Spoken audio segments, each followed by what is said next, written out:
Тише, приблизь.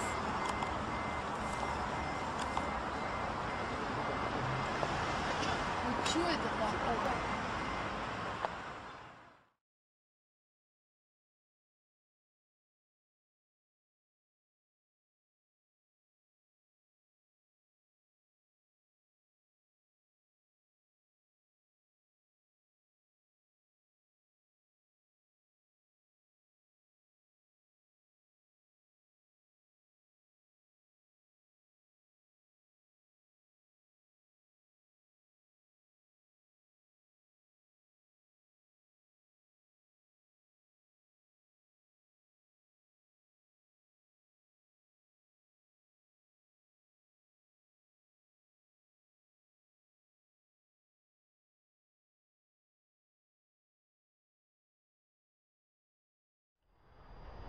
変なもんだね。うん。何？わあ、すごいすごいすごい。ねえねえねえ、怖いよ。すごいすごい。怖いよ。ちょっと何あれ。あれもう一本出てる、もう一本筋が。もう一本筋が出てる、ほら。下の方に。何あれ。ねえ、怖い。お父さん怖い。ちょっと待って。これ取っとかなくちゃ。怖いって。怖いね。何あれ。怖いね。ねえ、原爆じゃないの。なんだろう、ちょっと待ってわ。何あれ。お願い。何あれ。怖いね。ちょうどなんか月んとこ行くよ、ほら。ああ、お願い、怖いよ。なんだろう。ねえ、なんだろう。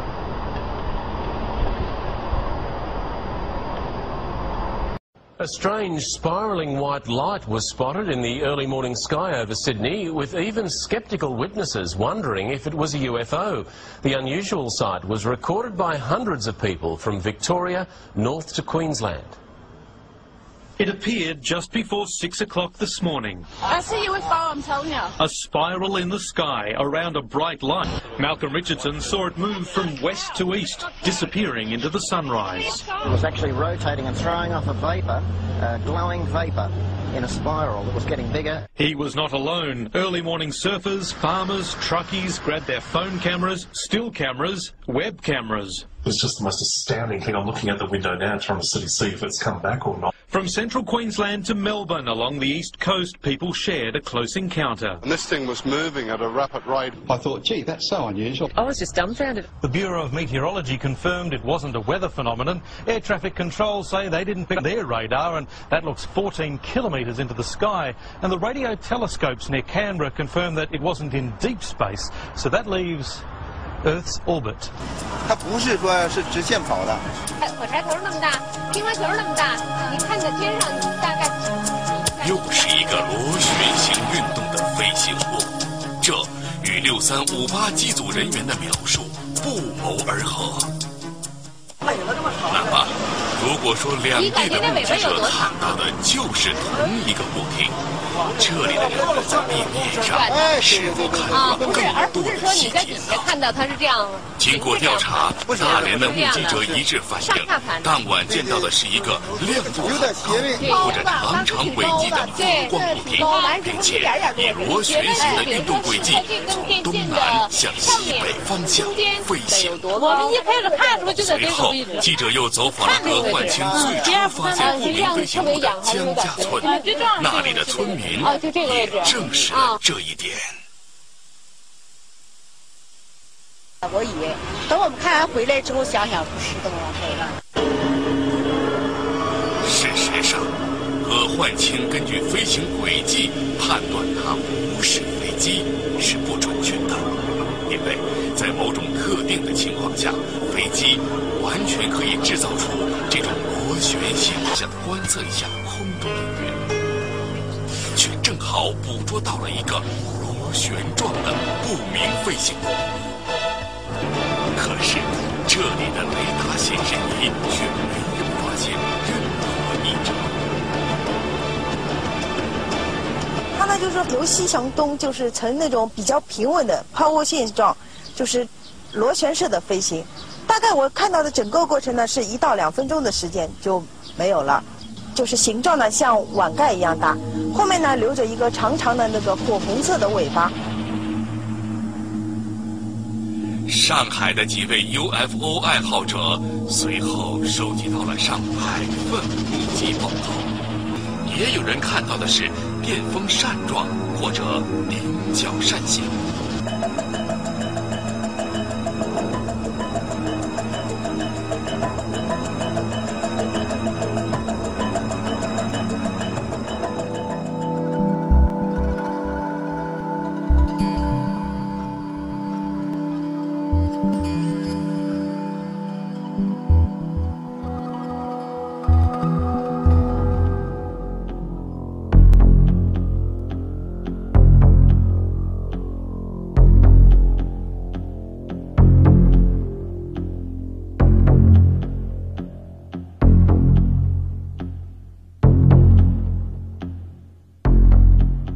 Some people think that aliens are from another planet, and some people think that aliens travel intergalactically, to say that they travel as people or pilots in a ship. And some people think that they're from another solar system, and some people think that they created us. And so some people think that they're here to bring about a ancient knowledge that mankind lost or something like that. Some people think that Christ is one of these individuals in a human thing or a human disguise. There are a lot of different beliefs in regards to them, and one thing has been proven true is that these beings have been deceivers since they first got here. And every time they told a ruler or a person that they came from a planet or they came from a society and that they were created under a different God than we would know, it has often been shown to be a lie. They seem to also change the story of their origin, and history has shown that over and over again. And what I mean by that is to say many times when people thought that they were on another planet, it turned out that under hypnotic trance, through hallucinations called either holographic images, they were meant to think they were on another planet. Some of them have literally woken up in the midst of having this technology operated on, and they realized that they were actually in a laboratory room. And unfortunately, when they realized they were in a laboratory room, they realized that there were human beings in that room, and there were actual, real Nephilim beings in that room. They realized that they were not on a planet, but they realized that they were somewhere on Earth, and they were in a secret place where they were being experimented on.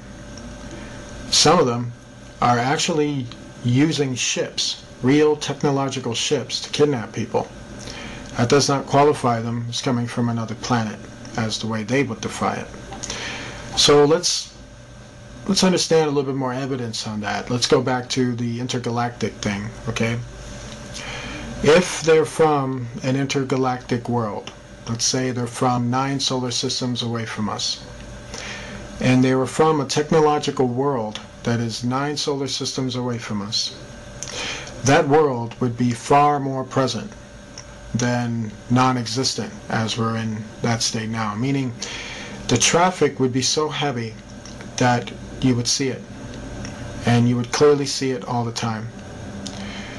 Interesting thing about space is that the solar system that we live in is actually called clean space, meaning there aren't really a whole lot of debris and gases and things in our solar system. It's very clean. But the solar systems that are around us are filled with very dangerous gases, and they're filled with strange anomalies, weird type of rocks. And basically what I'm saying is, for the kind of technology to travel warp speed at such a speed and power that it would probably kill them before they even got here. The gases would definitely ignite with nuclear energy sources.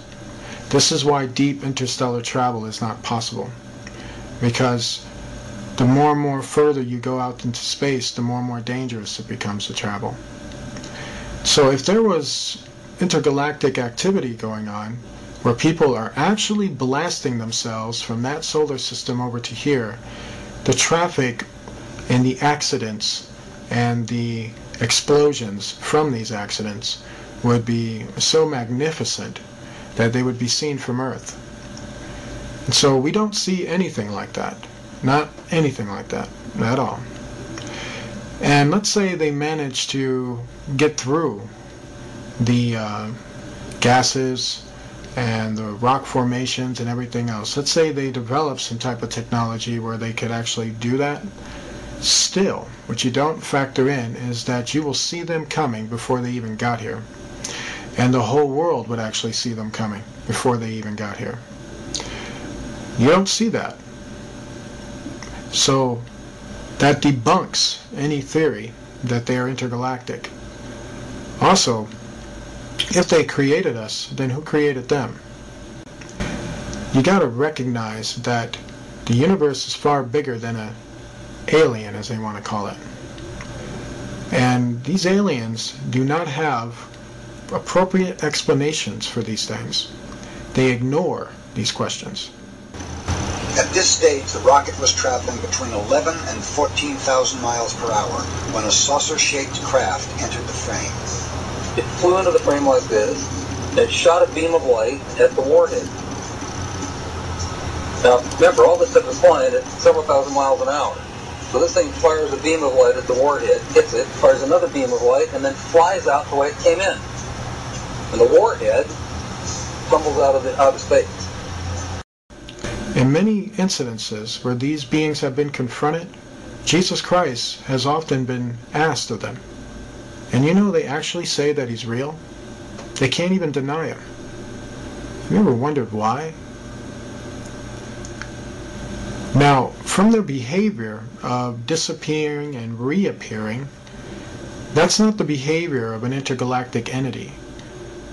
Because you are an intergalactic entity. You are actually in a galaxy. And if you were to go to another planet, let's say Mars, they would see you coming because you're in a ship. You would actually try to communicate with the rulers. You would communicate with the people. They would see you coming down from your ship in a normal intergalactic travel way. Have you ever seen these entities do that? Absolutely not. They just seem to appear out of nowhere, and they always want to have very secret meetings. And they're very good at hiding from the people. Have you ever wondered why? When these entities have been under investigation, when we watch them come in and out of our world, we've watched them literally open a portal in the sky and go into it, and then come out of the same portal. This spiral portal has also been shown that it can be created in satanic occults. There are people who practice magic that we would probably know now as Kabbalah, but had other names before that, where they can open up the same portals. And not open up the same portals, but they can call up entities that look exactly like aliens. But yet, they don't call them aliens. They call them evil spirits, and they say that Christians would call them demons.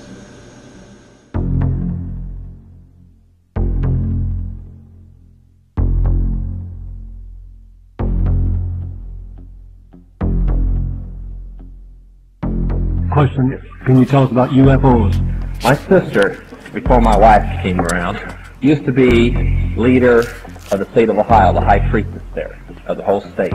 And her little pastime was calling up, supposedly filling the sky with UFOs and watching everybody's excitement. And some of the most outstanding sightings were in the early 70s in Ohio. And she used to laugh about it, because she'd be standing in a circle out in the field somewhere calling up demons, and that's all they were angels of light playing games.